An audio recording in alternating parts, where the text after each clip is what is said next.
Okay, good evening everybody. We are live on YouTube, so we will commence the meeting.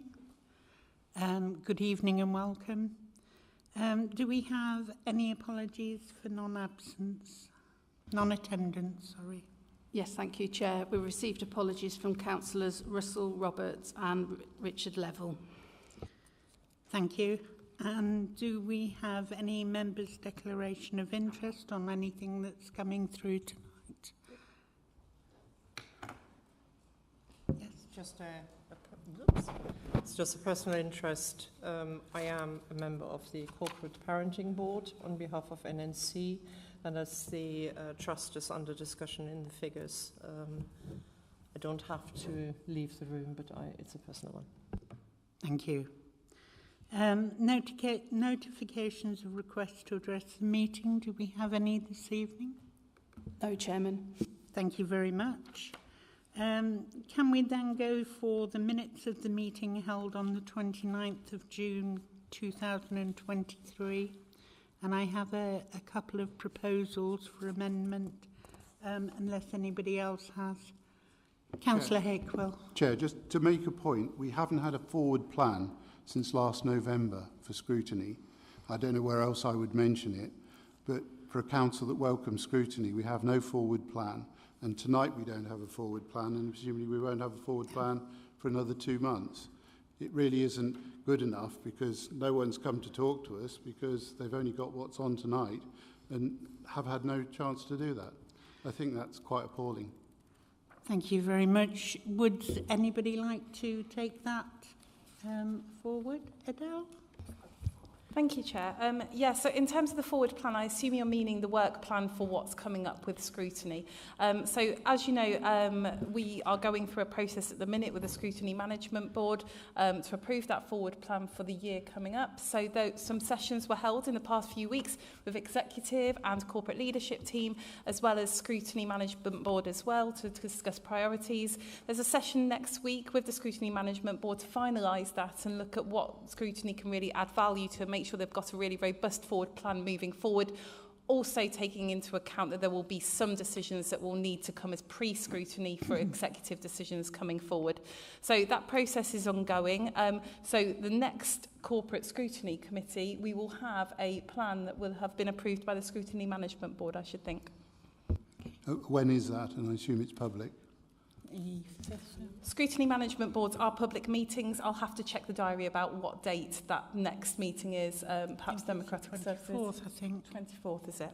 Okay. I'm being told it's the 24th of September. I'm not sure if that's a public meeting, that one, though. That's the workshop. So I'll have to look at the next formal meeting of it. I'll have to check and let you know, Councillor Hakewell. Perhaps we could tell you at the end of the meeting once we've checked the diaries. Or everybody. Yeah, absolutely, yes. The point is still made, November last year. Thank you.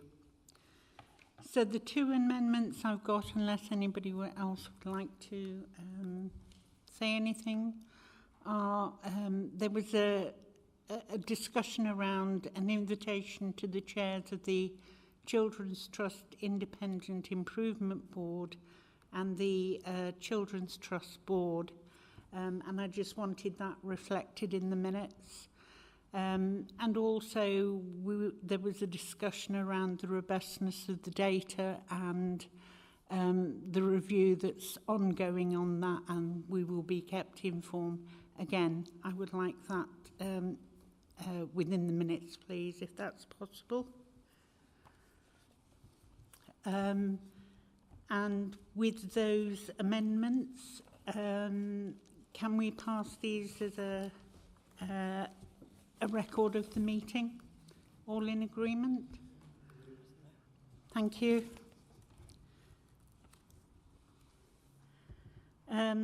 So I move over to Tom Barden, Head of Performance Intelligence and Partnership, for his report on performance indicators. Thank you, Chair. This report is part of the regular report to this committee.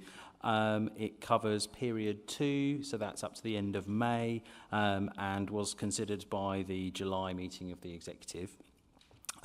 This report contains 44 indicators, which are monthly in frequency, and in subsequent reports we then update with quarterly indicators and annual indicators when the information becomes available. There are 29 indicators with a target in this report. Approximately half of them are on target. That's 14. 2 are within tolerance, 12 are below target, and 1 didn't have data to be able to be reported this month. There are 15 tracking indicators where we can determine a polarity. That means that we know whether up is good or down is good. Of those, 9 went in a positive direction, 3 went slightly negative but less than 5%, and 3 deteriorated more than 5%. And there are 10 indicators in this report which provide contextual information where we don't have a polarity about whether it's going up or down. That's giving us information about what's happening in the broader context, and usually those are demand-based indicators. From our discussion last time at this committee, there were 2 points which have been picked up. One was around a question of whether we could show in these reports which of these indicators had a statutory basis and had a common definition. So that's been added into the report covering P4, which is going to the exec in a couple of days. And we've also included the vacancies and sickness data in P4. I know we've discussed it at this committee last time, and that's in the report for executive going in a couple of days. Thank you, Chair. I'm happy to take any questions, and colleagues here will be able to answer questions in detail as well. Any questions? Councillor North. Thank you, Chair. I think some of these may have been agreed at the beginning of the year in relation to what gets reported, but just a couple of questions in relation to highways and waste. Obviously, from the reports, we only have waste. Highways indicators. We don't have any waste indicators. Now, obviously, there are a number of indicators that would be useful now. I don't know whether it was agreed at the beginning of the year we wouldn't have those, but maybe an explanation on what and where they are. So obviously, miss bins and tonnages and so forth are actually very useful in relation to performance. And the only other one, Chair, which I probably could have picked up at the last meeting, but I'll just going through these in relation to safe and thriving places. I note that the voids only in general pick out Kettering and Corby. And I just obviously look into interest in relation to the voids for the rest of Northants and where they are, if they're why they're not available as well. Thanks, Chair. Thank you. In regard to the choice of indicators and when they're reported, then that was agreed at the beginning of the financial year. With the adoption of the new performance management framework. So the set that we're looking at is the set which was reported monthly.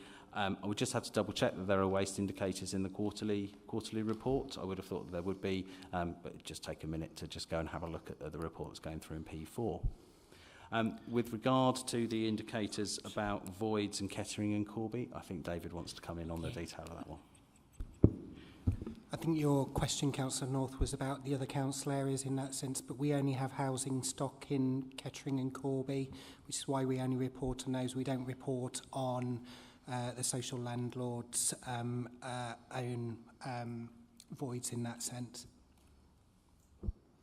Yes. Yes, I'm aware of obviously the council stock. It was just the wide Chair, because obviously Keyways is obviously all of Northants now, so obviously.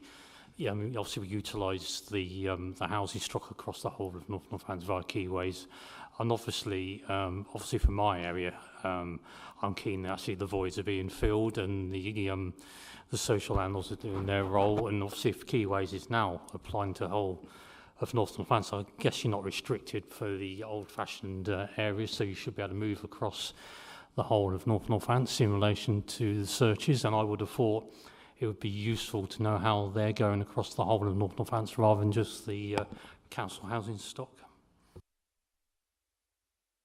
I mean, it's certainly something we can explore with the social landlords, but, you know, we've got varying different sizes in that sense. I'd be suggesting if we were going to, then it would only be the larger landlords that we would have those conversations with, and there isn't a requirement for them to provide that information to us. Can I come back on that one? Sorry, Laura, after you. Sorry, Councillor Lawman. Thank you, Chairman.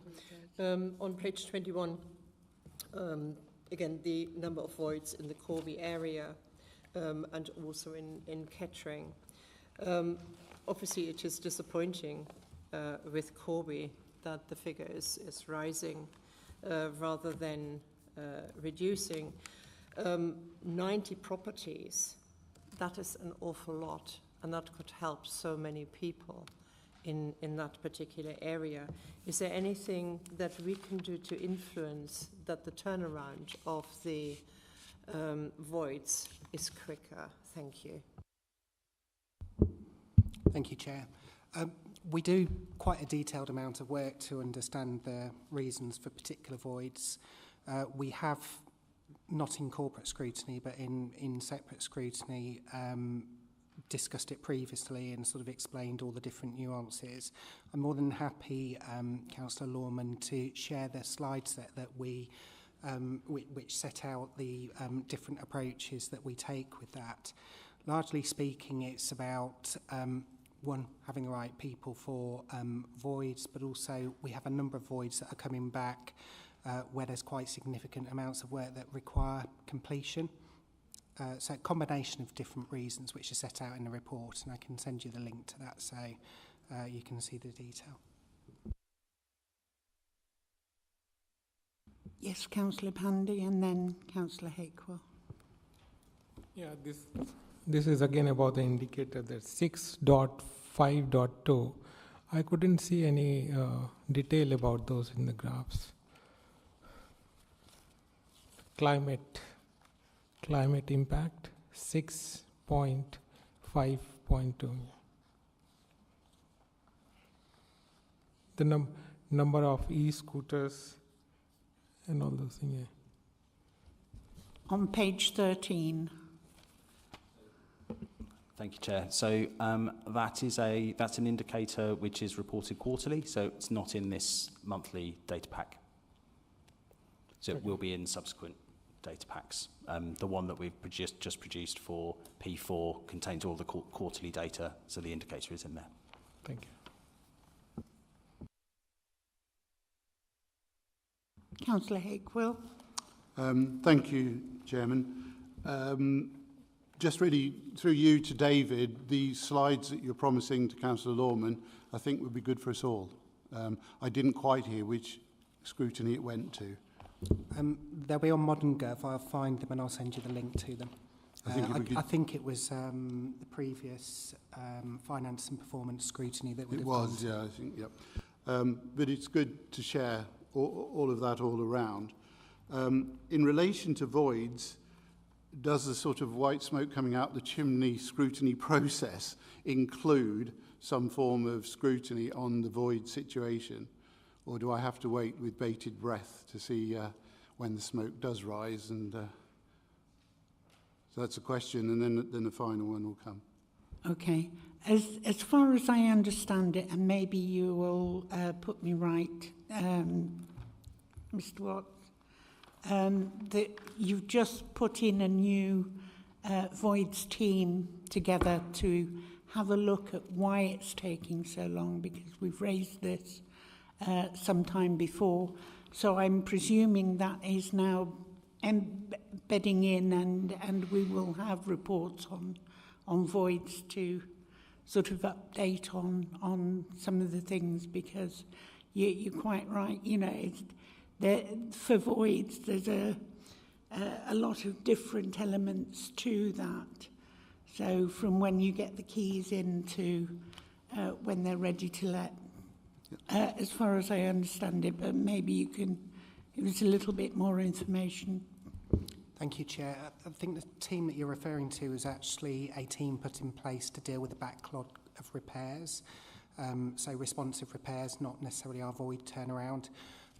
That being said, Yvonne, as the Assistant Director for Housing and Strategic Development, is looking at, do we have the right structures in place? Do we have the right teams in order to manage that, as all of our teams are?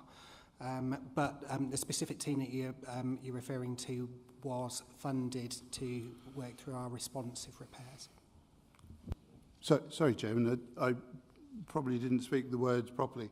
My point was, I think we should have a scrutiny on understanding that with the slides, and it bears no criticism of our officer colleagues or indeed the people who do the work. But I would have thought a task group or a one-day scrutiny on voids and using the intellect of the members and others, that's what I was asking, whether in your process there is actually, because I think we called for that in the past. It sounds like no is the answer to it. The answer to the question is that process that Adele was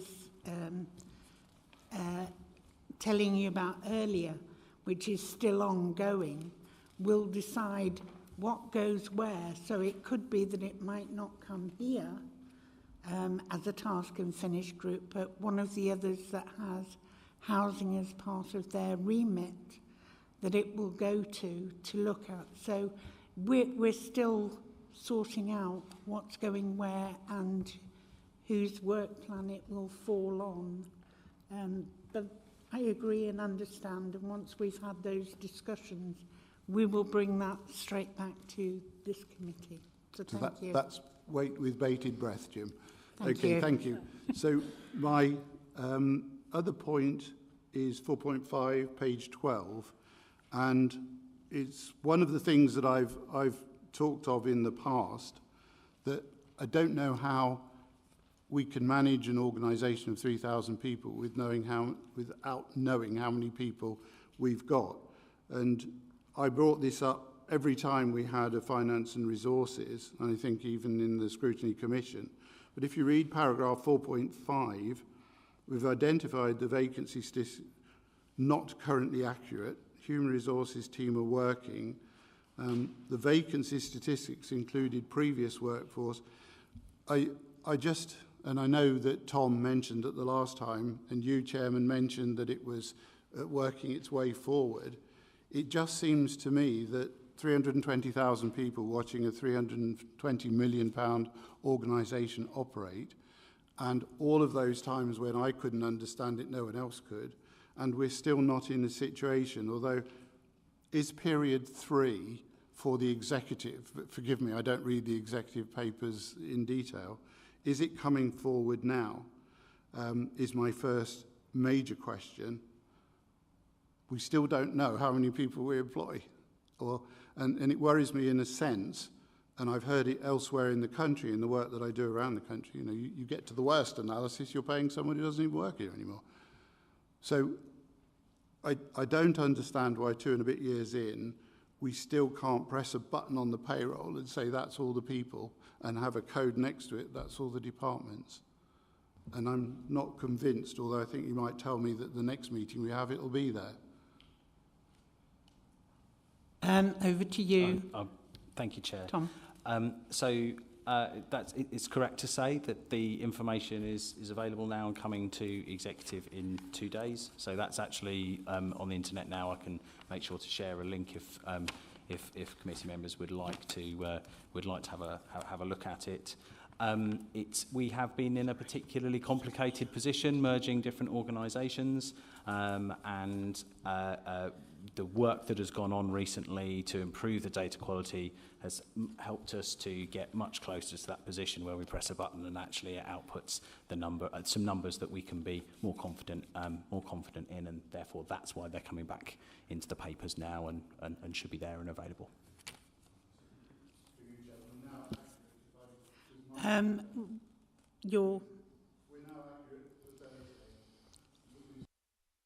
Councillor Hake, can you use your microphone, please, because I can't hear. Sorry, we're now accurate. If we were meeting on Friday, we could have looked at the previous day's executive, and the data is now accurate insofar as it wasn't showing accurate here on Thursday.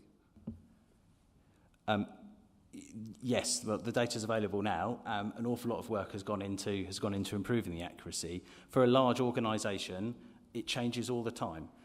Because people are leaving, people are starting. There are always things changing within the data which is in the database. So for all of our databases, we need to be thinking carefully about when are we taking that snapshot and what conclusions can we draw from that. But that is something that I would say for all databases that we use. But that equally applies to our HR statistics as it does to our children's and adults, etc., etc. Thank you, Chairman. And the last part of that is the last but one sentence there.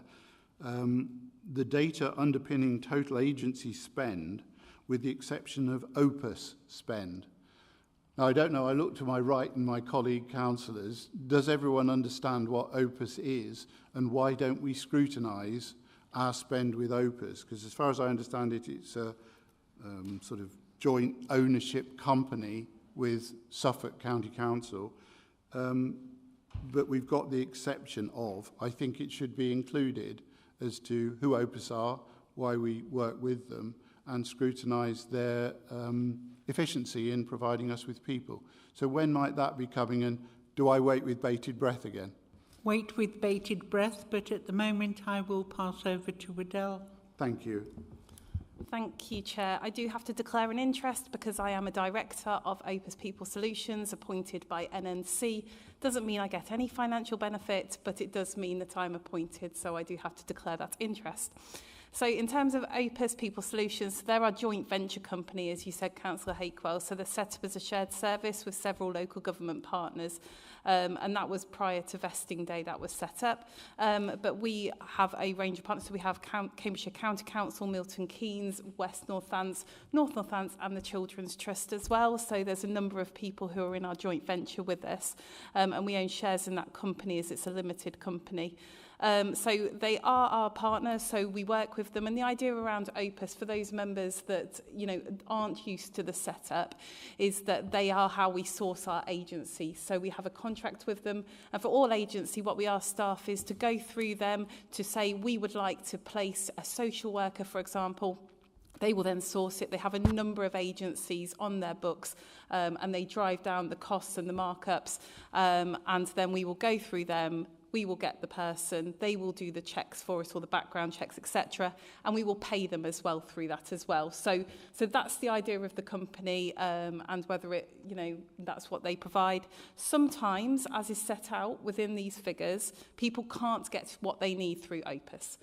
So they can't. And we usually find that with very specialist roles, very senior roles, we're not able to do that, in which case we have to follow then the procedure that we have in place in regards to agency, and then we will go off contract, as we call it, and there's a whole process for that as well. So I hope that's helpful in terms of what Opus do. I don't think it necessarily answers the question from Councillor Hakewell about whether we should scrutinise, and I'll leave that with you, Chair, and of course we can take notes and provide that to the Scrutiny Management Board so that when they're work planning, they can look at that as a potential option. Thank you, and thank you, Adele, for the answer.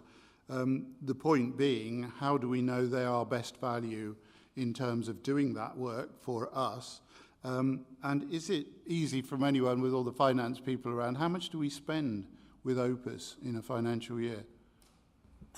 Again, how much? We are taking this to the Scrutiny Management Board. Sorry, it was a question. I didn't know if anyone can answer it. Yes, we can answer it. In fact, we reported it to Audit Committee yesterday as well. So regarding the spend for agency and also Opus. So how much do we spend with Opus per annum is really my question. I haven't got the figure off the top of my head. I think it's about 11 million. Yeah, 11 million About pounds. 11 million. And apologies again. Another question opens. What committee was that? Audit Committee yesterday. Audit Committee yesterday. Okay. Well, Audit and Governance Committee. Sorry. Sorry. It was Audit and Governance Committee. I keep forgetting the and governance part. Sorry.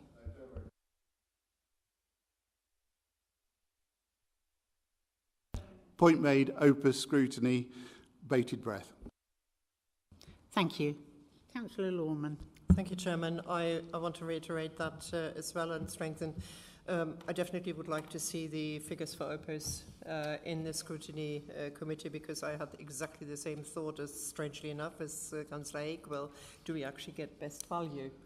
and we need to understand all the details. So if we can formally please propose that and get some information in the interim, because we have 12 days for any questions we have, and I think it is a good question and should be answered fairly quickly. Thank you. Any other questions before I ask mine? Yes, Councillor Pandy.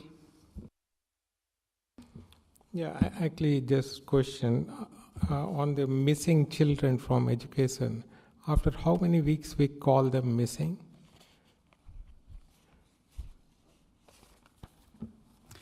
Thank you, Chair. Can I pass to Anne-Marie for the detail on that one, please? Thank you. Thanks, Chair.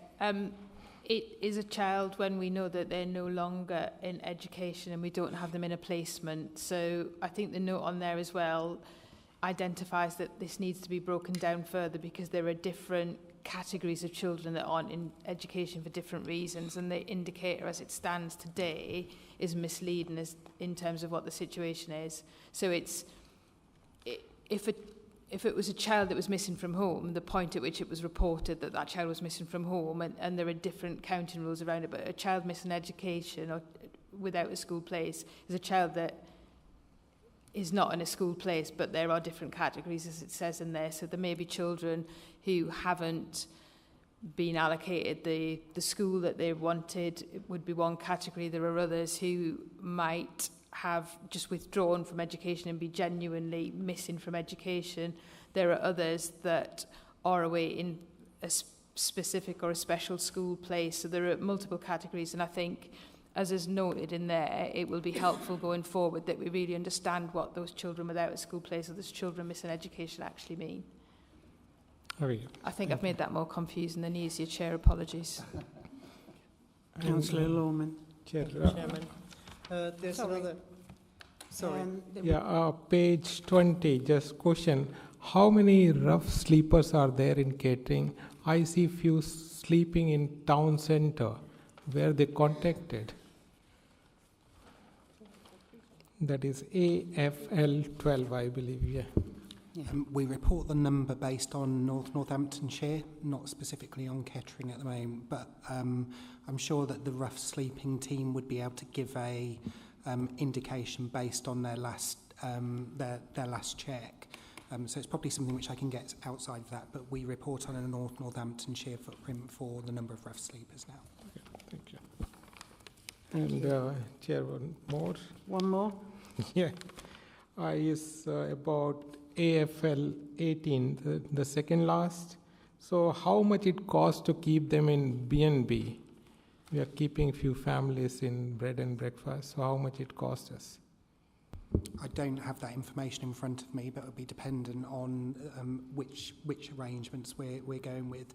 We don't always use exactly the same bed and breakfast. Sometimes it will be around location for being more suitable to enable, for example, for people to get to jobs or to be within their local areas, or it might be dependent on availability at the time. But we try and keep the amount of time in B&B down to a minimum wherever possible, and using more appropriate temporary accommodation where people have access to their own cooking facilities and there are obviously their own communal spaces.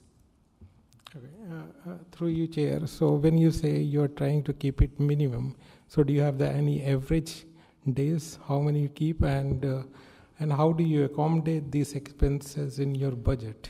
So it will depend on the individual circumstances. So, for example, there may be a single male with that meets our criteria for temporary accommodation who may be in B&B for a longer period of time, but families, I think the maximum that we have is usually about 7 days maximum before we move onto some other sort of temporary accommodation, which is more appropriate for their needs.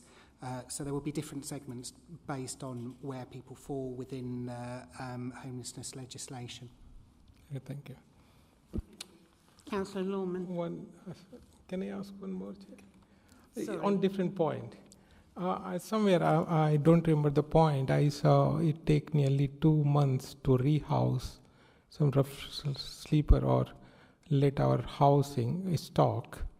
So is there any reason why it take 2 months actually? Because in private sector, it's like a few weeks, a week or two.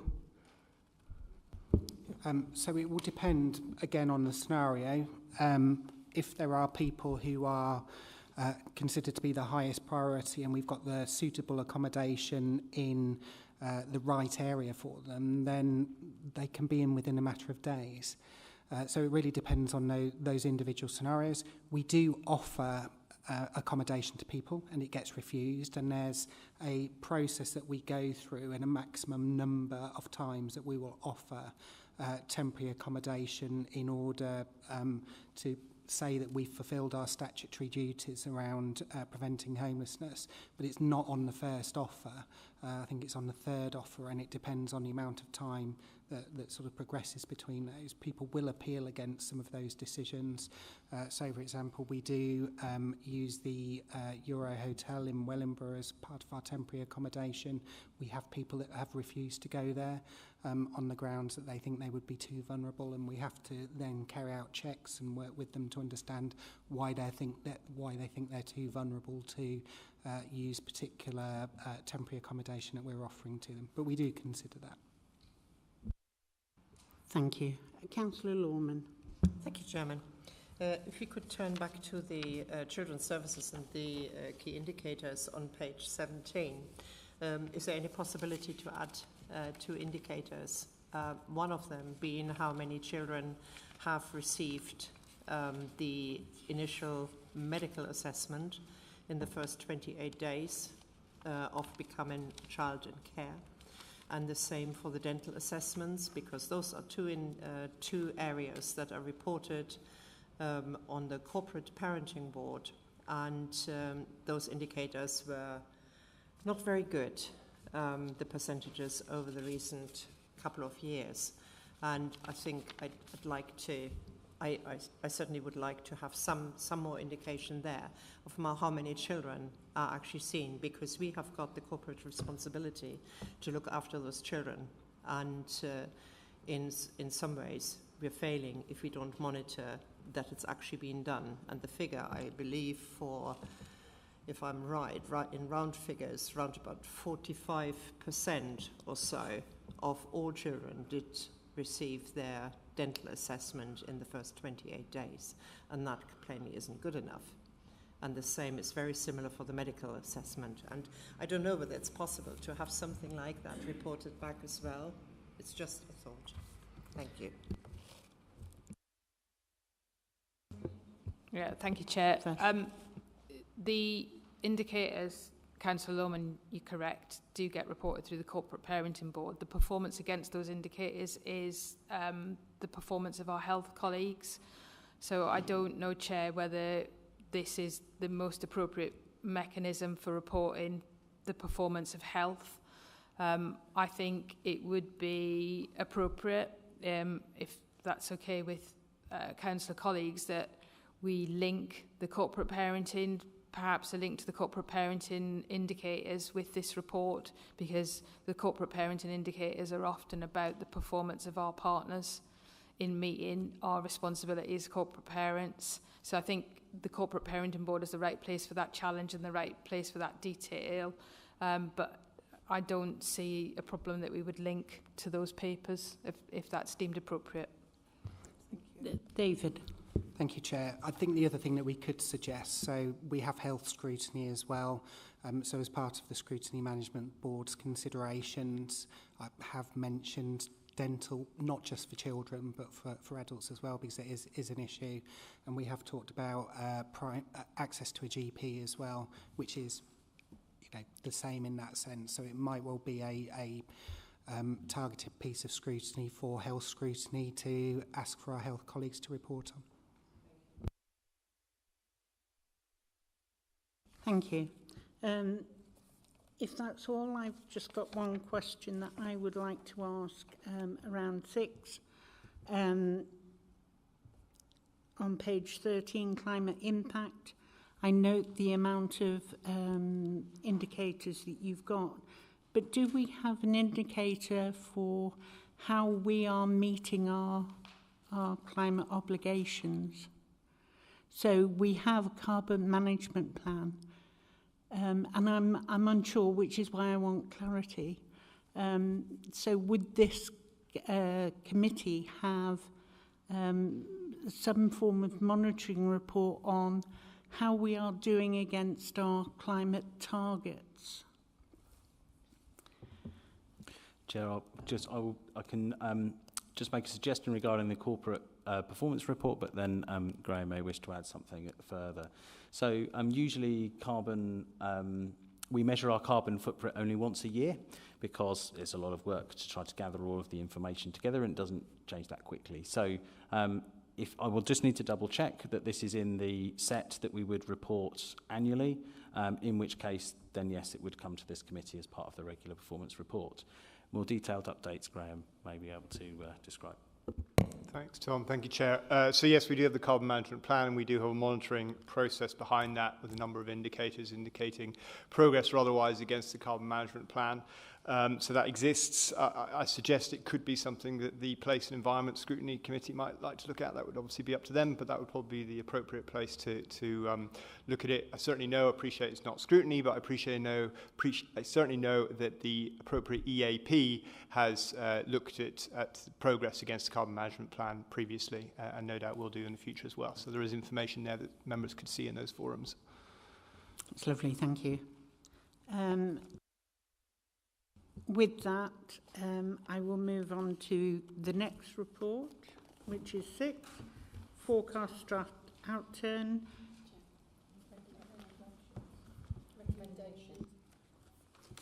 Sorry. I did this last time, forgot the recommendations. Just give me a moment. I think it's just a note. The report and use it. Yeah. That we note that the performance of the Council and its services as outlined in the appendix of this report, and use the information provided to aid the progress of scrutiny. Is everybody happy with that? Can we indicate that we're happy, please? Thank you very much. Now, moving swiftly along, agenda item 6, forecast draft outturn. Mark, that's you. Yeah, thanks very much, Chair. So this report provides commentary on the Council's forecast outturn position for the current year based on the information available as at the end of May, and this was reported to the meeting of the Executive on the 12th of July.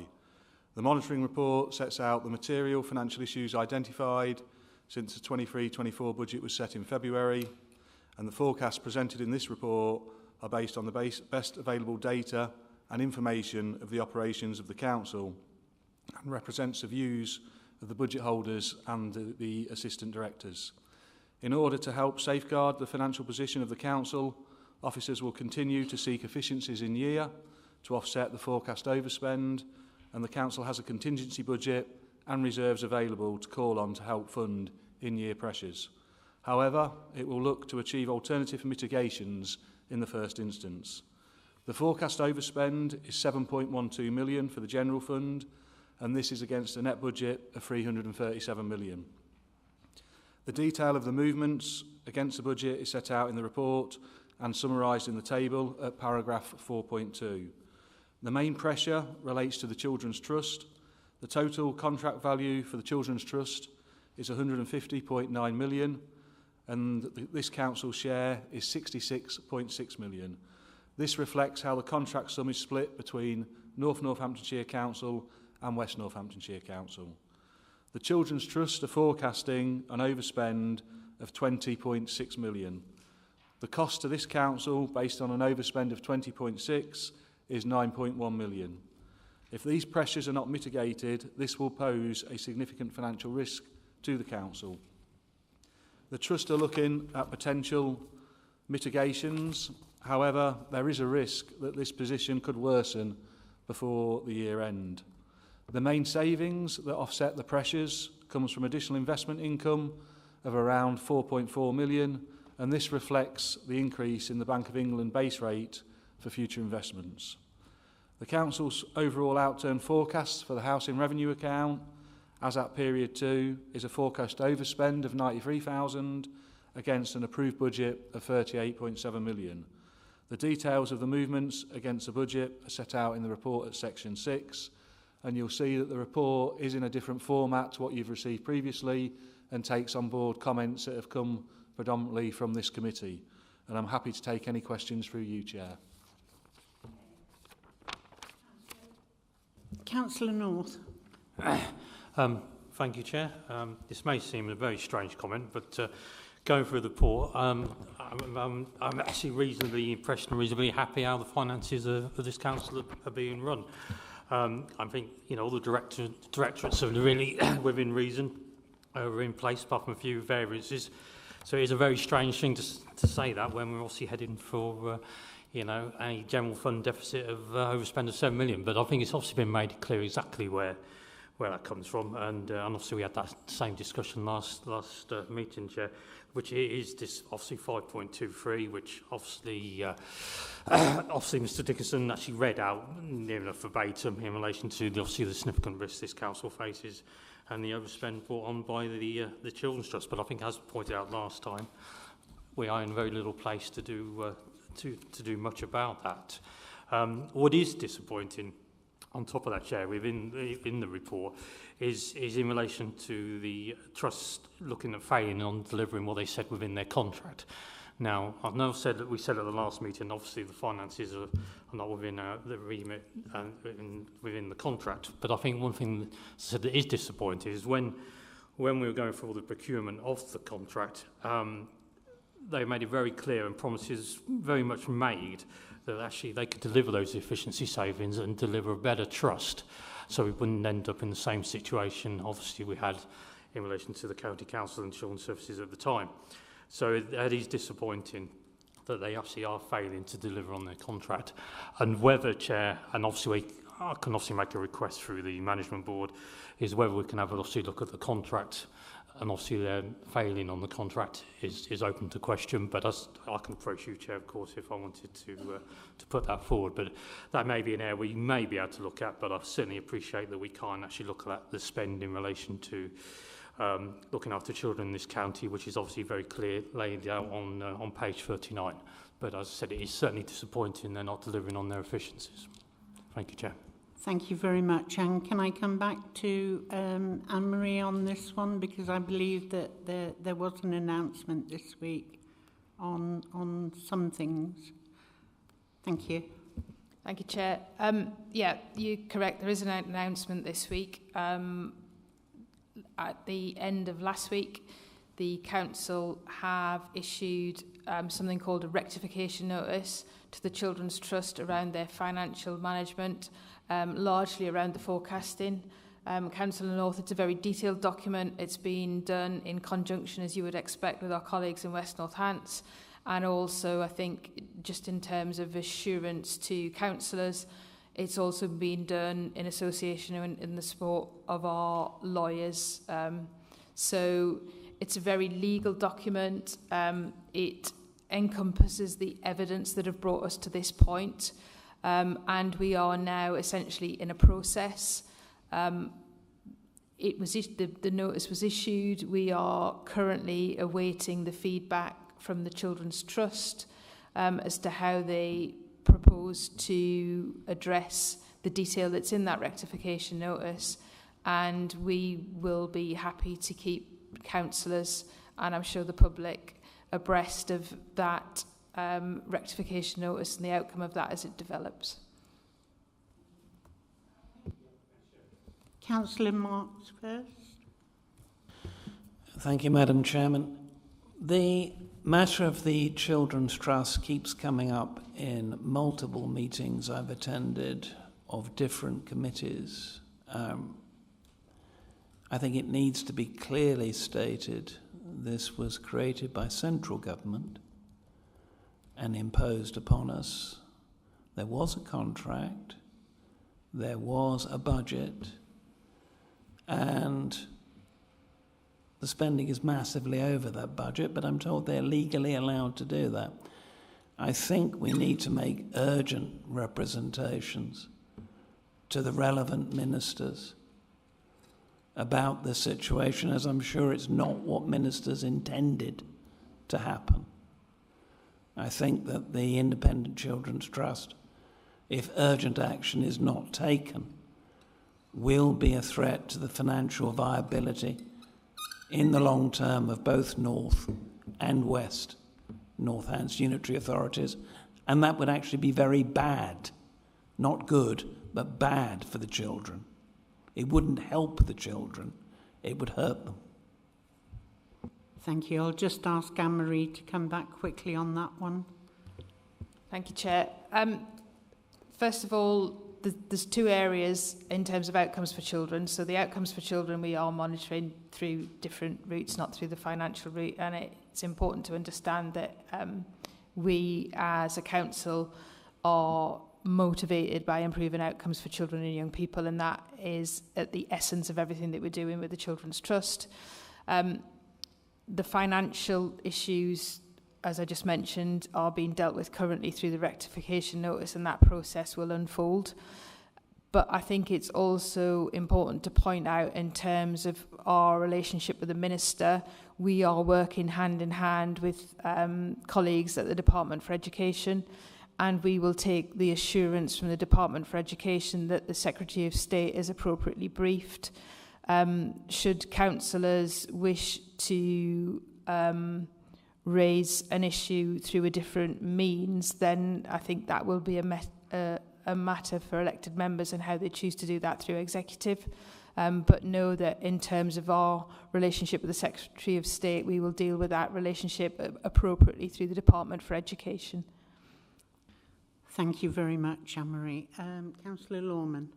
Thank you. It was almost a relief when the improvement notice was issued, because I think it was quite clear for a long time when one has been watching the budget and it was going up and up and up.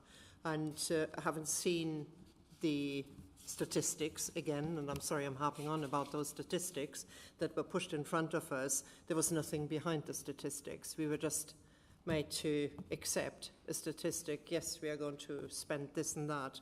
It is in the placements when you look at it, and as long as the Children's Trust places children out of Northamptonshire into, I don't know where, different placements that are not under our control, instead of having an arrangement with a neighbouring council to have children looked after if there are genuine reasons why they have to be fostered in a different area. But I can give you an example that we are not the only one, because I've heard from Oxford, from a lady who was fostering a child from Oxfordshire, was placed into Brockley, and at £90 a taxi journey was being ferried between Retwell School in Wellingborough and Brockley. And that is, it's not us, but I presume that similar things will happen. It's got to be absolutely, as much as we are allowed to, scrutinise the figures, and I've got full trust in our officers and especially in our executive to actually scrutinise that themselves when the figures are being put in front of them. Because if we continue on this basis, by the end of our financial year, there won't be anything left, to the contrary. And I would like to hear from the portfolio holder where he thinks he's going to get that money from. Thank you. Thank you. Portfolio holder for... I think it's probably Janice. Okay. Are you willing to take that, Janet? About where we're going to get the money from? Yes. Well, ultimately, when we have overspends in the service, it will fall to reserves. What we're doing now is they're making every effort to ensure that we minimise that overspend as much as possible. And as Mark referred to in his opening speech, each directorate have been asked to look at options about where they can mitigate against that spend. But ultimately, our big challenge is looking at what the Children's Trust themselves can also do to reduce that spend pressure, because it's not just this year, it's years to come that we have the concerns about. So it is part of a much longer, and that's why we're looking for medium-term financial plans to understand what the longer-term impact is, as well as just this year. But ultimately, first off, we'll look to mitigate. Second, we'll look then at see what's left in the contingency, and then after that, as it does with any overspend, it will fall to our reserves, and that's part of the reason we hold reserves, to handle those fluctuations between years. And I'm sure Lloyd would have said the same. Thank you. Thank you. Councillor Hakewell. It's entirely up to the portfolio holders and the political leadership of this council.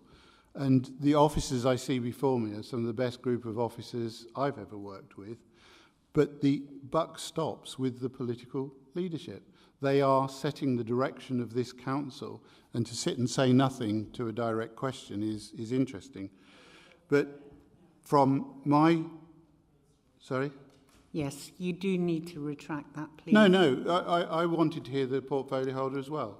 No, Chairman, with your indulgence, I actually said in the end it was a question to be answered for Janice rather than the portfolio holder.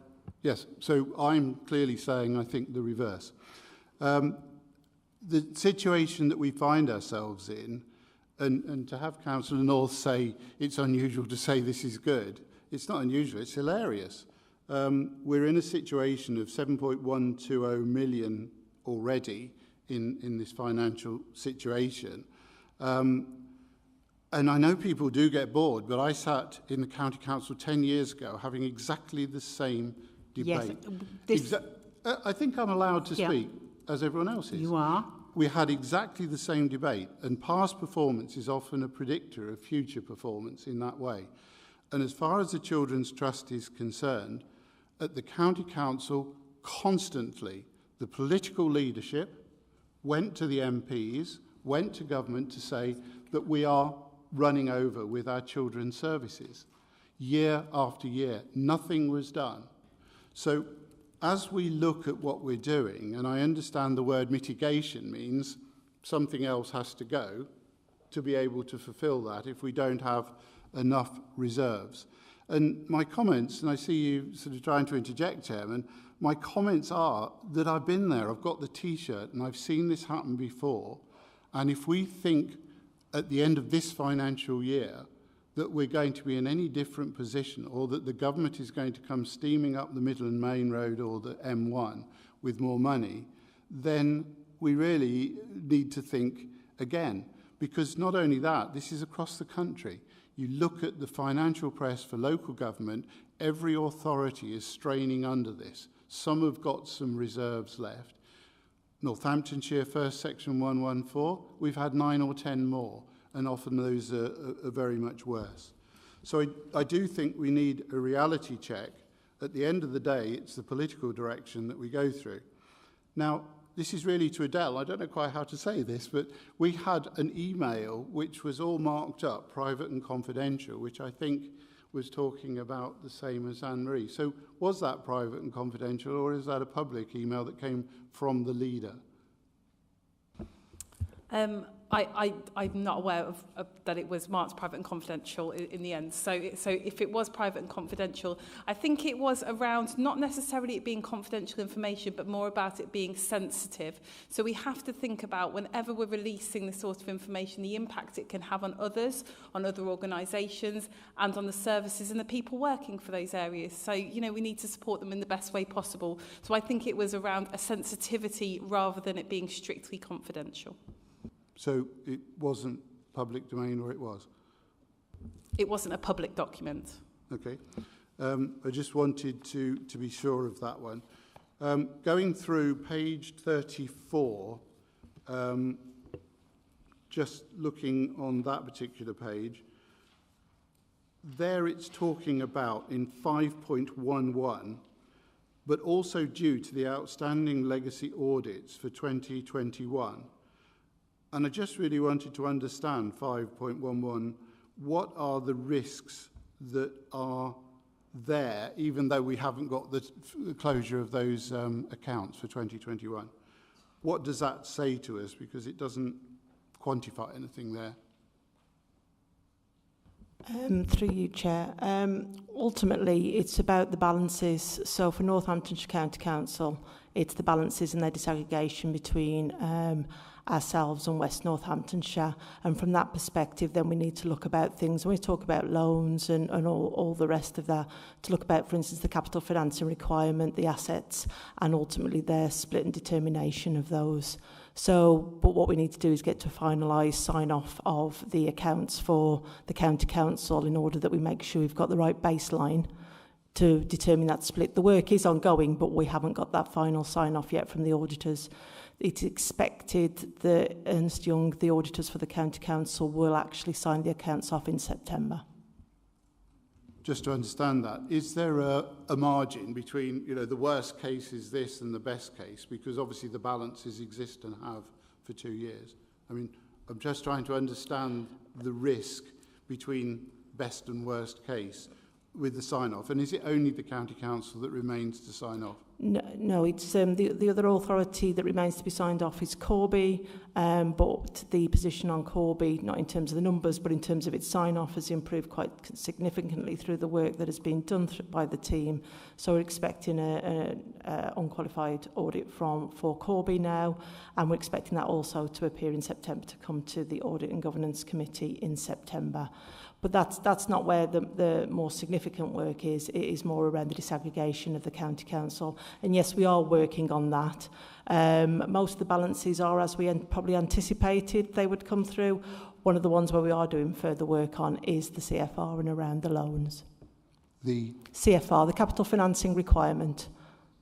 Around the loans that we have to pay interest on, so to speak. Well, it's around the split of the capital financing requirement, so it's about how we're financing it. So it isn't just loans per se, but it's about the financing of that, and therefore what sits on our balance sheet, and that impacts on the cash movements essentially.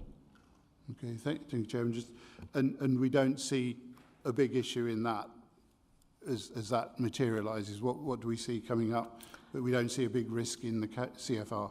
It's not necessarily about a risk, it's about just making sure we've got the right figures in there. So that's ultimately making sure we've got the appropriate professional advice, which we have done, and then having those discussions as well with West Northamptonshire.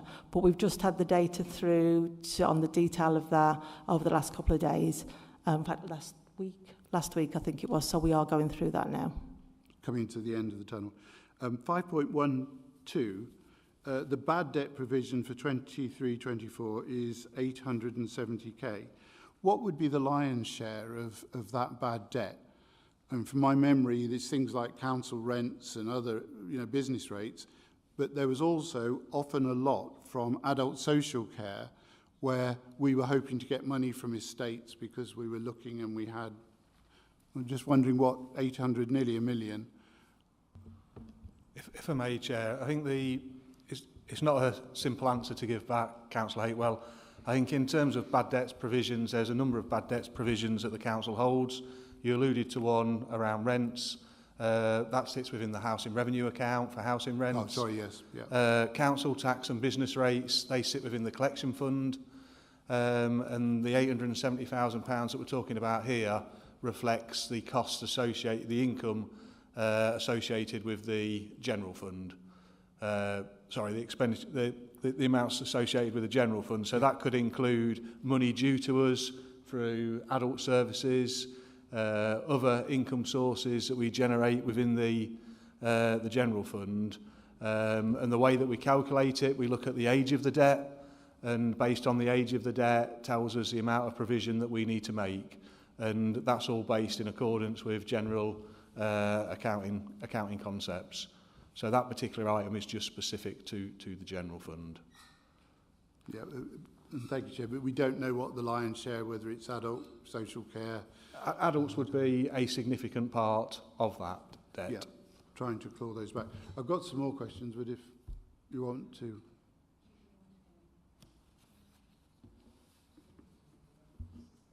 No. Carry on then, please. Okay. So, page 46, there is a pressure of 272 within employees. agency cost vacancy, use of agency predominantly covered due to the restructure of the service. My question is, in point 1, 5.51, when will that restructure be complete, and thus we would start to expect to reduce the pressure? That's Assistant Director Growth and Regeneration, I think. Through you, Chair, may I pick that up? Thank you very much. So the restructure is ongoing. In actual fact, one of the senior roles has been appointed too. Another senior role is out for recruitment now, and then a third senior role will go out for recruitment next month. With those senior posts in place, they will then start to restructure their teams beneath that. So that process will be ongoing. I can't give you definitive timeframes at the moment because it depends on a lot of factors that might emerge as a result of that review that those managers might undertake, but the process is progressing. Okay. So on 2, very last line, 46, have we employed the snappily titled Residential Energy Efficiency and Energy Officer? Have we recruited there? Because we're talking about that coming out of a budget. Is that person in place? To be perfectly honest, I would have to check. Oh, okay. No, and I'm happy to. So as we go into that paragraph, and it comes back a little to your point, Chairman, about our green and our carbon, funding for battery-operated equipment for grounds maintenance, budget underspend. So the 482k underspend was out of what budget? Because we then, if I finish it, carried forward 23, total 417k is now being committed. Recommendation from the Climate Change Reserve. Now, I'd just like to understand that, because there was put forward with great acclaim £1 million for green projects for this council, placed 500,000, 250, 250. The last I knew, we'd underspent the first 500,000 in the last financial year, and we'd only spent about 107,000 of the $500,000 on what this council declared as an emergency, which seemed a bit odd. So can I just understand, is that what we now call a climate change reserve rather than a climate change budget? If I may, through you, Chair, you're quite correct, Councillor Hatewell, there was an underspend in 22-23, so this area of spend was being funded through reserves, so we didn't bring as much of the reserves into 22-23, and we've been able to move that into 23-24. So in effect, it's a timing difference. The council is still committed to spending £1 million over the 3-year period. And I think there are solid plans to utilise that underspend and the in-year provision in 23-24. And has that, through you, Chair, has that been increased by the 250k? Well, it's difficult, isn't it? If it's a reserve, you might say, well, not. But logically, the 250 should be, in someone's view, to spend this year to try and avoid the climate change. So, yeah, just to clarify on that, Councillor Hatewell, there was £250,000 in the base budget for 23-24. We've brought forward the underspend of 482,000 from 22-23 into 23-24. And then you add 250, and you've got this year's budget, which we hope to commit. And there's a further 250 in 24-25, Yes. which gives us $1 million. Thank you again, Chair. Page 48, item 4, this is within Assistant Director, Highways and Waste. I have to say that was one of the most, shame the portfolio holder isn't here, because I still believe the portfolio holders control these things, the officers do our bidding. So item 4 on page 48, the main areas of spend, waste, blah, blah, blah. There are budgetary challenges regard to highways maintenance and increased requirement for repairs due to the deterioration of the highway network. I think we could all agree with the deterioration of the highway network, together with the effect of inflation services. Work ongoing, how the service can be delivered differently. So I was sort of sitting at home and thinking, how do you differently maintain roads and potholes? I was confused. But in order to remain within the allocated budget, which infers if we don't do it differently, we will burst the budget, this may require a change in approach to maintaining the highways network. Now, all of that said to me, my drive to Corby or anywhere else is going to be bumpier, But I really didn't understand. There were lots of things in there, and I don't know whether this is another bated breath and we're going to scrutinise, but I would be really interested. That paragraph talks to every motorist in the county. Thank you, Mr. Kane. Through you, Chair, thank you very much. So the first thing to say is that highways maintenance is not just potholes. It covers a whole range of different maintenance activities related to the highways network, from verge cutting, weed spraying, hedge cutting back, sign cleaning, white lining, etc., etc., etc. So it's not just about the surface that we drive on. The other thing to say is that with all of our services, we're constantly reviewing them to see if they can be delivered differently, using either innovative new products that are on the market, or using a different approach, using in the way that we apply our resources, but both people resources as well as fleet, equipment, etc. So we are always reviewing our services to see if we can deliver them differently. That's only more of a necessity given the budget constraints we're under, as you were hearing this year, but also likely going forward given the MTFP demands. So we're always doing that, and that's basically in one long sentence or maybe two sentences, is simply saying that we are continuing to review how highways maintenance might be delivered differently in order to remain within budget, which of course is what we do for all services. It's highlighted because of course it is a significant budget, and for the reason it's outlined there, it's under significant pressures because we know what the state of the highways network is like, and we know what the state of inflation has been for the last couple of years at least.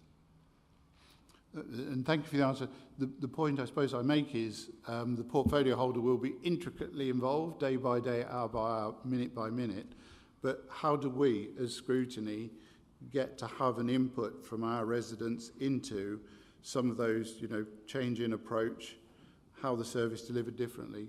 I don't know how that is. And again, is this back to your... I think that for me, because having sat on the EAP for highways, we learnt about some of the new techniques that they were putting in, the new matrix of looking at responsive long-term repairs,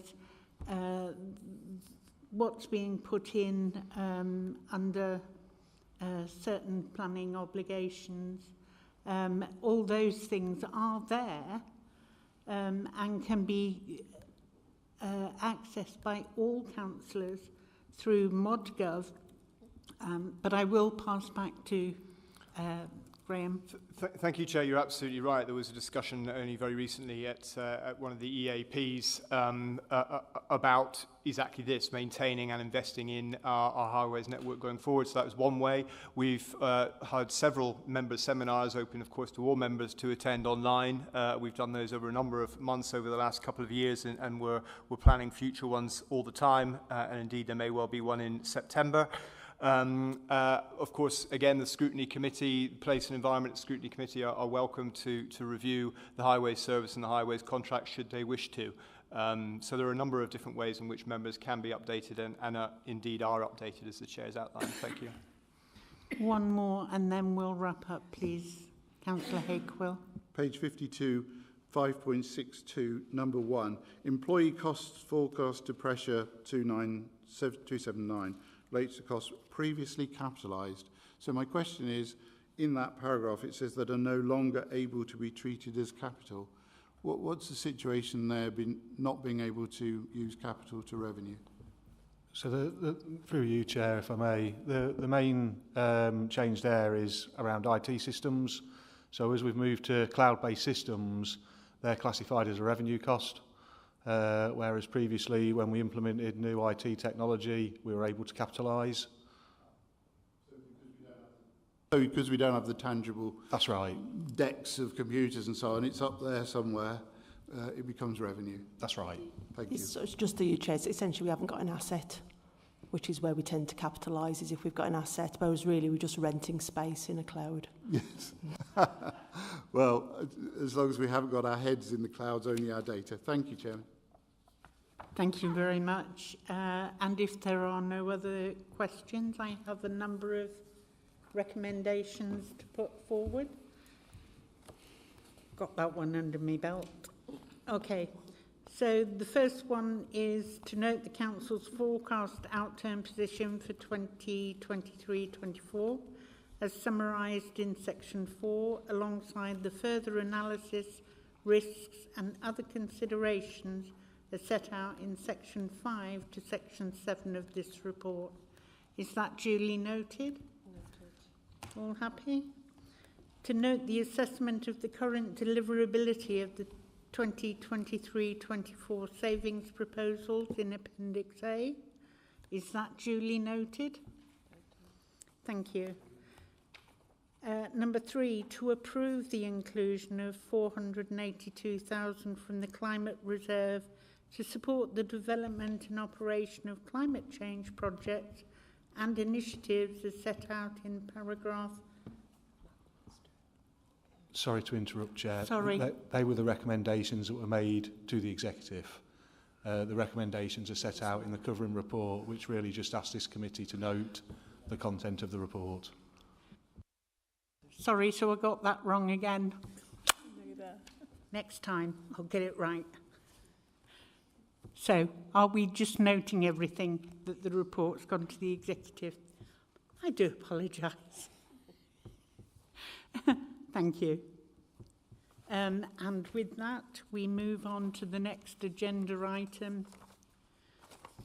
Revenues and Benefits Annual Report 2023-24. And that's Lucy. Okay, thank you, Chair. So the purpose of this report is to provide members with an update on the performance of the Revenue and Benefits Services for the financial year 22-23. So you will be aware that revenues and benefits have certain business as usual, which is the billing and collection of council tax and business rates, and the calculation and payment of housing benefit, local council tax support and discretionary housing payments. However, in addition to that, over the last few years, mainly through the COVID pandemic and most recently the cost of living crisis, there's been other schemes that we've had to administer on behalf of government with regards to other business grants and help with people towards utility costs and things like that. So it was a busy year, shall we say, with those additional tasks to carry out as well. So with regards to business as usual, the collection of council tax, the amount we collected in that financial year was £221 million, which equates to 96.8% of the net debit raised. And this is 0.47% above the in-year collection for the financial year prior to that. So that was, you know, a good achievement for us. And obviously proactive collection carries on for that financial year. And just to give you a little bit of an update on this financial year, we thought we'd see quite a significant reduction in our council tax collection rates because of the cost of living crisis, but I'm happy to report that as at the end of July we're above target still, so that's quite positive. But obviously we'll monitor that closely because when mortgages runs out, you know, deals run out and have to be, we might see a change in trend in payment, but we'll keep an eye on that. Then moving on to business rates collection, again we've got nearly 12,000 business properties in North Northamptonshire. And the amount we collected in business rates for that financial year was nearly £139 million, which equates to 97.05% of the net debit raised.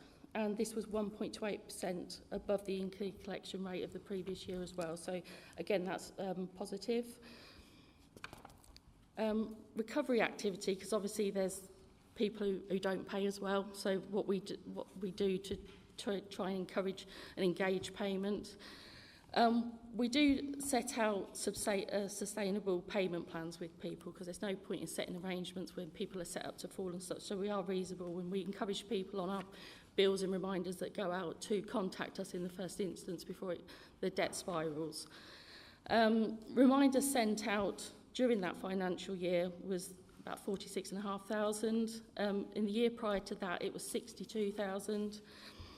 And there's final notices as well. And the main reduction in reminders that were sent out and summonses was due to, if you remember during COVID, it was agreed for the council to pause recovery action, and that was paused for a 12-month period. So in the year prior to the one I'm reporting, we had to play catch up on the recovery process. So that's why there was a lot more, because we were basically chasing 2 years worth of debts rather than 1 year. So that's why it's evened out now.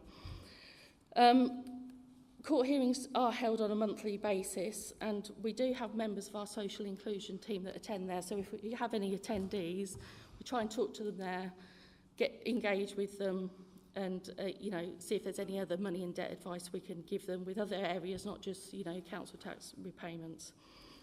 And that's been beneficial as well. We've had many people that have benefited from our advice and help. And also with recovery activity, we do get notifications through that people are either bankrupt, IVAs, debt relief orders. We actually have to write off that debt, we're obliged to, because it's very rare that we get anything back, but if we do, we'll write that back on. But what we do now, when we get notifications of those through, we actually engage with those customers so they don't repeat offend, shall we say, because we don't want to get them in the same routine again. So that's proactive work that we do. Moving on to breathing space, this is a national debt risk spike scheme, and it's where we can pause recovery activity for a period of 60 days so that people could try and get advice on sorting out their finances and such. So obviously when we get notifications through, we do hold accounts, and we received 123 application forms during that financial year, and that was an increase on 42 from the previous year. Moving on to our benefits administration, so within North Northants we have approximately 17,300 customers in receipt of housing benefit and council tax support, and the caseload is made up of 57% working age and 43% pensionable age, and that's been the same for the last few years. The total amount of council tax support we paid out was nearly 16 million in that financial year, and the housing benefit subsidy that we claim for people's rent payments and the housing benefit that we paid out was just over 50 million, whereas most of that is actually, we're subsidised through central government for that, it's not out of our own funds. The performance target for processing new claims for us was 21 days and changes in circumstances 9 days, and we achieved 22 days and 5 days, so just missed the mark with the new claims, but we're working on getting there. With discretionary housing payments, so this is where people aren't receiving full help towards their rental costs through housing benefit. So it may be that they're getting what was called the bedroom tax, so the under occupancy charge and things like that, or they're just in short-term need of help. So central government gave us a grant of that financial year of £387,000, and we spent 382, so just underspent by £4,000, which did have to be returned to government. And for the next financial year, we've been awarded the same amount, which is, I'm quite surprised at, because usually they reduce the amount each year, but they've kept it the same for this year, which I think we will need. And then we have a scheme, the Council Tax Discretionary Discount Section 13A scheme, which we can administer. We had 301 applications in the financial year, resulting in 21 awards, which is nearly £23,000. There was a lot of refusals, but just to say that this is in extreme circumstances that we award this. We give all the other general debt advice as well, but a lot of these cases we've managed to help in other areas, so then they can afford to pay the shortfall, towards their council tax, so they've reorganised their other finances. In some of the cases, which is people don't reply to the evidence that we need, so obviously we can't just take the word that people have got such and such expenditure, we need to see it, because it's obviously public money that we're awarding. So in some cases, even if we phone, request and such, people don't provide that information, which usually we assume that they probably realise that they haven't actually got that expense, or they can actually afford it. But the other refusals are basically, we've deemed that they have got enough excess income to afford to make payments as well. And we always engage with the customer, provide them the full money and debt advice where we can. And we haven't had any appeals against the decisions we've made on those, so I'm quite happy that we've got a robust process in place. Now moving on to the delightful council tax energy rebate scheme, so you'll probably all recall this with your constituents getting in touch about this. So this is the £150 payments towards energy costs. It wasn't a council tax energy rebate, of course, it was just using our records to fund, to award people this money. So in the end, we made just over 130,000 payments and just over £19.5 million on that scheme. And then we had a discretionary scheme as well. The government funding for that was 561,385, and we spent 561,136, so pretty close to the mark. So we're happy that we reached as many people that we could with that scheme.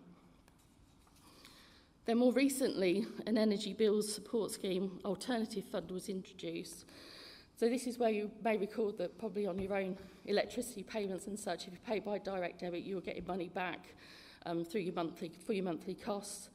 So these payments were for people that didn't have a direct contract with an energy supplier, so like your park homes and people like that, or lived in homes with like many flats and stuff like that, where they didn't have a separate meter. So we made 791 payments, and there is an error there. We paid out £316,400. And then there was an alternative fund as well, snappy name that they gave it. So this was for people that had alternative energy, such as heating oil, biomass, liquid petroleum gas, things like that. So the council made 578 payments, that's £115,000, and we've just come to the end of that scheme, so there'll be a reconciliation, and then obviously we'll probably get audited on the payments we made to make sure we followed the criteria. Moving on to business rates, there was something called the COVID-19 Additional Relief Fund. So this was introduced by government for additional business rate support for businesses affected by COVID-19, but they didn't get any of the other help, such as the retail, hospitality and leisure sectors, and not any eligible for any other rate relief. So the council was allocated 7.6 million, and we spent nearly that as well. We spent 99.59% of the available grant. So again, it was hard for people to get people to apply for that. So in the end, we had to really go out and say, look, we really think you will apply to get them to get that money. So I'm happy to say that, we spent most of it. And this is a big bonus, the business grants. So we paid out a lot of money on business grants over the last few years. Some went prior to unitary, but then came into unitary, so it's like split schemes. And I think at the last time I reported to you, we paid out nearly £35 million worth of help for business grants, and at that time we hadn't been audited yet, but now that all the post-payment assurance check-ins have been done, and in June 23 we received notification from the department that all of our business grants that were sample checked had passed, so they were quite happy with that. We know that's good for us, and that would be submitted to the National Audit Office, so that was quite a good achievement when that came through, and a bit of a relief as well. So with regards to all the implications, as is reports for info only, there isn't in any of those sections, so happy to take any questions. Can I just make a comment? Well done. Thank you. Thank you. I'll pass that on to the team. Any questions? Councillor Hakewell. Yeah, absolutely. It's always a challenge, isn't it? It's like pensioners and trying to encourage them to take up what is due to them in pension credits. But yes, really well done, as with all officer colleagues.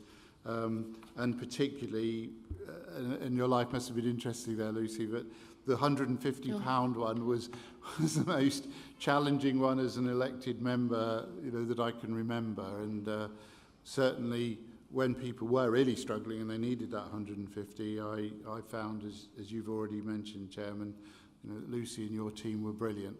And I think that ought to go on the record. The most important thing is if people are allowed and can claim this, we get it to them, and you've done it. Exactly. Yeah. Can't ask for more than that. So thank you. Thank you. Any other questions or comments? No?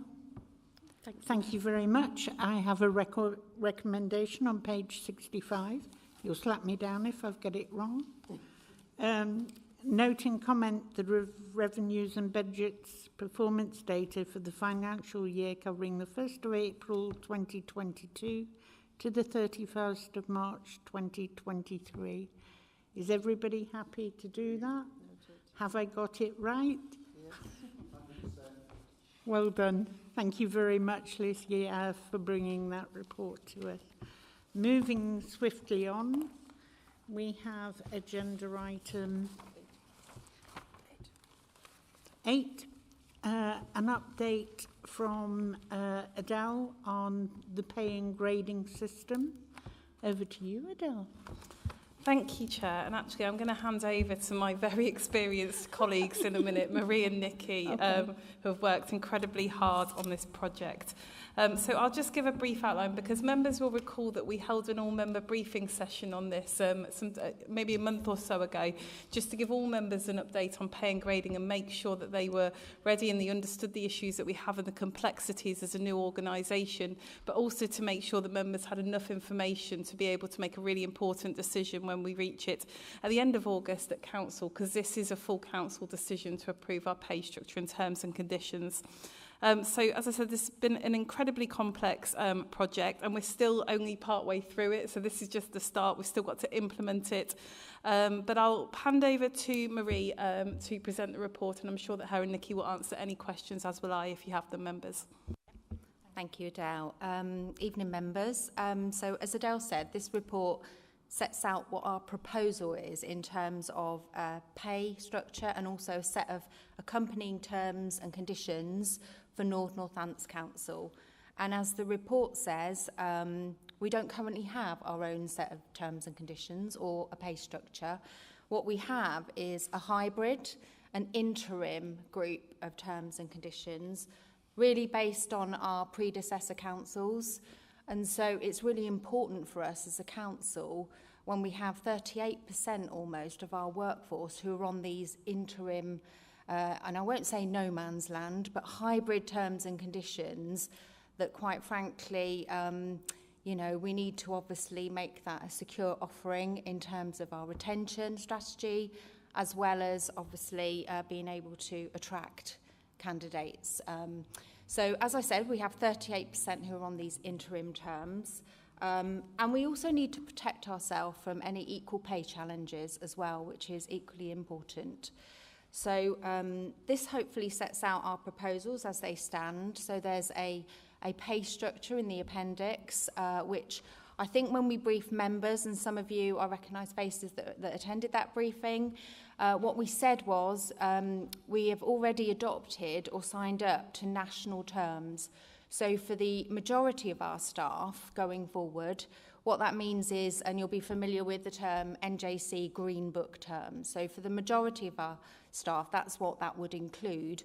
Also national terms for our chief exec and chief officers, and then also for Solbury, so some of our dedicated specialists in education. So that's quite important in terms of a retention and an attraction tool. And those of you from some of our predecessor councils will realise how important that is to be in a national bargaining and nationally recognised terms and conditions. So that was quite important for us as a council as well.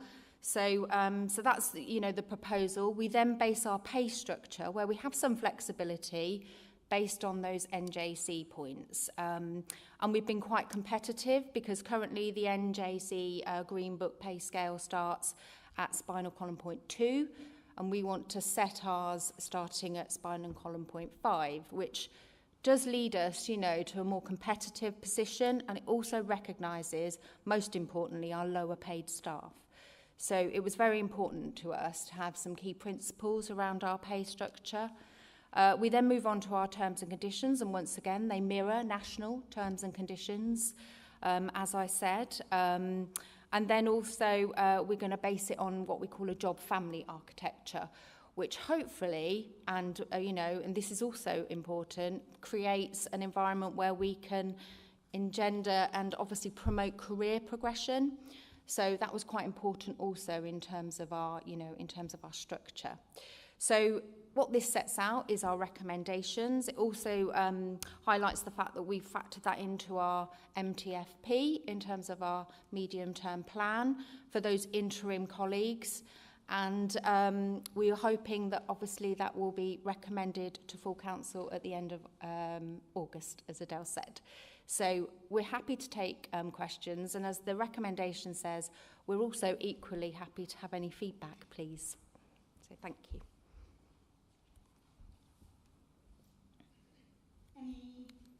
Any questions from the panel?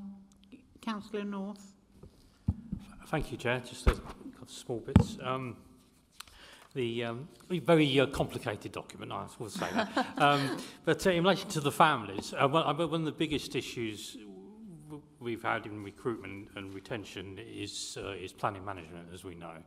I couldn't find which area. I know it's only a small thing, but the reason I'm asking that is because of what I just said. I mean, obviously, it's going to be very important that we hopefully move away from agency and have much more retention. And obviously, part of that was obviously the private sector in relation to planning. It can obviously offer much better than council. So, just in relation to how that's being dealt with in which family on the structure, for the reason I asked. Yes, yeah, and that's a good question, because actually with some of our roles, they could fit into a number of families. So depending on the level as well.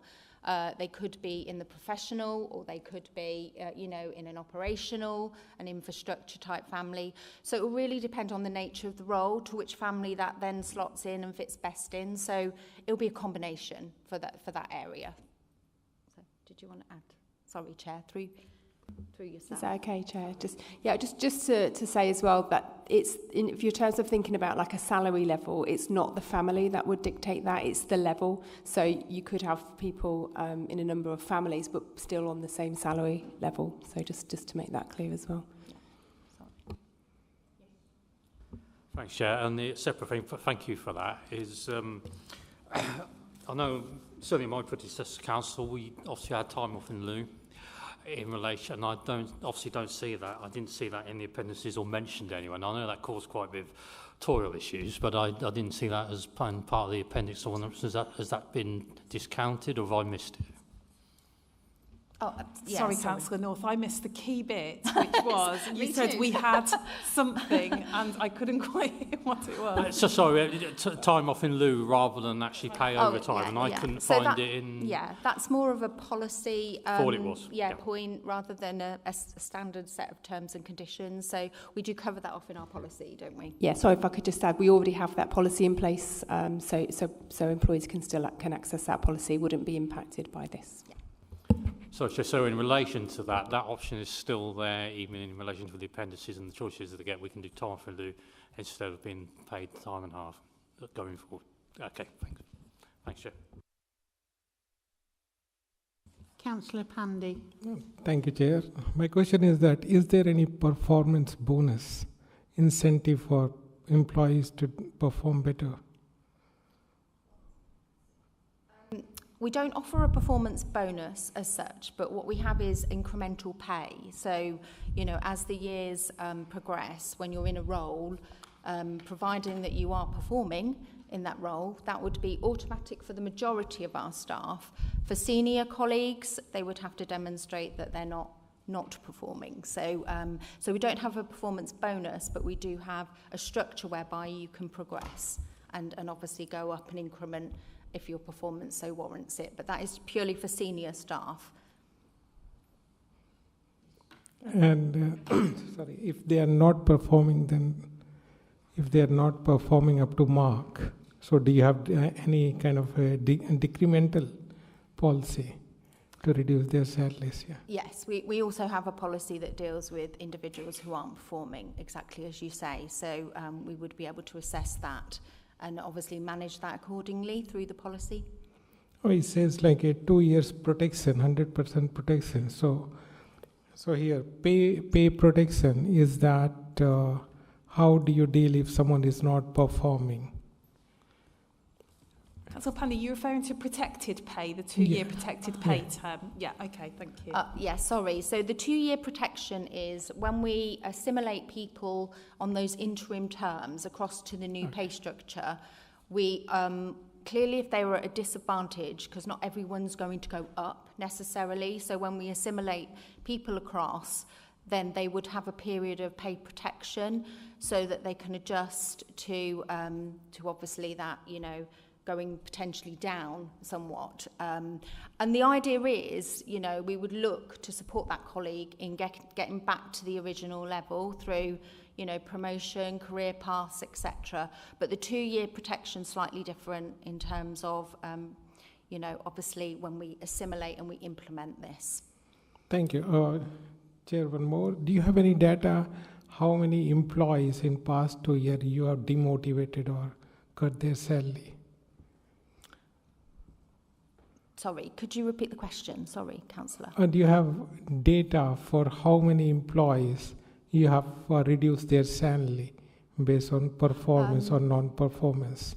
So we haven't reduced anyone's salary on performance. What we do is we manage that process. So we manage their performance. What we do have is an indication of, you know, what that assimilation process will look like. But because of the sensitivity of that, quite happy to share that outside the meeting in terms of, you know, what those figures look like. Thank you. Welcome. Councillor Hakewell. Thank you, Chairman. Page 74, 3.4. I'm essentially the report makes absolute sense and a lot of work gone in.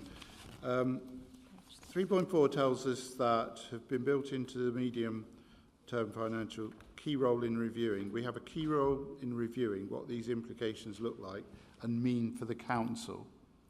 So I'm trying to understand how we as corporate scrutiny, what we should be expecting, given in particular that, I mean, there's no financial implications here. We'd have to look back to the medium-term financial plan. So what we as corporate scrutiny be expected to look at over the next 12 months to meet with paragraph 3.4? Okay, thank you, Councillor Hager. So the financial implications are contained within the report at paragraph 6. So that's the resources, financial and transformation. So there's a number of tables in that go through the financial implications in detail. Those will also be provided to council when members review that. So for corporate scrutiny, it may be that not only are you looking at the terms and conditions and the pay policy, but what you're also looking at is the financial implications for this authority. In terms of corporate scrutiny, you'll obviously be looking at the medium-term financial plan as you do your budget scrutiny as we move to the next few years. And what I have suggested as part of, to the Scrutiny Management Board, as part of their work plan, which you're waiting with bated breath on, I am.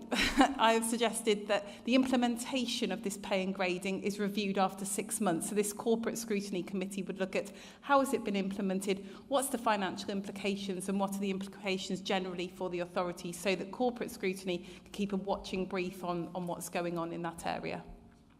Thank you. And the second point, if I'm right, I always remember that the County Council opted out of the national pay scales for perhaps unfortunate reasons at that point. We will be within, and therefore we will be lined up with the national pay. Yes. And I don't know, Chairman, whether I should declare that as an interest. I'm on the LGA Resources Board, which is a lobby group, which obviously picks up on that. So I don't know whether I have to declare it's in the register now. So we will be reliant on the national negotiations with national unions as to how this changes, and it'll come back, as you've just said, to us if there are variations there that we don't expect in our medium-term financial plan. That's fine. Yeah. Everyone's nodding madly. That's great. I think it's just important to remember that that's for these new terms and conditions for our interim staff that are on these interim terms and conditions. For those people who are on the ex-county council conditions, and there's a range of them, I think we said 39 different sets of terms and conditions earlier on, they won't be, because they're still on their TUPE protected terms and conditions from the county council. If they were to significantly change their roles or apply for a new role, they would come into our terms and conditions, which would then be the national ones. So as a council, we have signed up to the national conditions and we are bound by the negotiations, which is a really good recruitment and retention tool, as Marie said earlier on. So just a very quick one coming back on that. If people leave who are on the former, one of the 39 steps, as we can call it, can't we? If they leave, is it likely to be something that will come back to us, Chairman, in the future scrutiny, that someone coming into a post where someone's left, is it likely to be higher or lower? Do you see my point? And will that be an impact? It could technically be either, you know, until we've assessed that job and realised where it sits in our order. So it could be either or scenario. Work in progress, thank you. Thank you, Chairman. Any other questions? No. I have a recommendation, two recommendations on page 74, is that correct? The first is to consider the report and the recommended pay terms and conditions and provide feedback, which you've done. All happy to do that? Noted. The second, make recommendations to council, the decision maker for that matter. So through you, Chair, if scrutiny do have any recommendations, so one of the things that we're doing through this new scrutiny process is we're trying to get those recommendations to really feed into the decision making for the executive or the council. If there is no recommendations, that's absolutely fine. So we can say this was noted by the scrutiny committee, and we can link almost the minutes to this. If not, then that's absolutely, otherwise we can add in recommendations. But if there are none, then that's absolutely fine too. Sorry, Chair, would it be good to have a recommendation that the Scrutiny Committee concurs with and recommends to full council the basis upon which this report is staged? That would be pre-scrutiny, won't it? That would be really so helpful. I would move that as a recommendation. Before that, I have Councillor Lawman who would like to speak. I think we can safely assume that as there are no recommendations, that you've got the report absolutely right, and that there is nothing really that needs to be added. And I think the report stands as it is.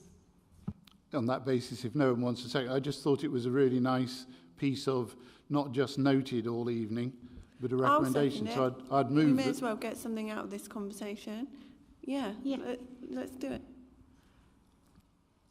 And I think I would agree. That is the proposal that's put, that we make a recommendation to council that... agreed? All agreed? Thank you. Can I have a show of hands, please? Anybody against? No? Thank you. Is that all right for you? Yes. Thank you, Chair. Okay, that's brilliant. Thank you. Thank you very much. And that being the end of the agenda items, it's all up to me to close the meeting, to say thank you very much. Thank you very much to all the staff for all your work in the reports that you've brought to us and the honest answers that you've given us tonight. Thank you very much for joining us.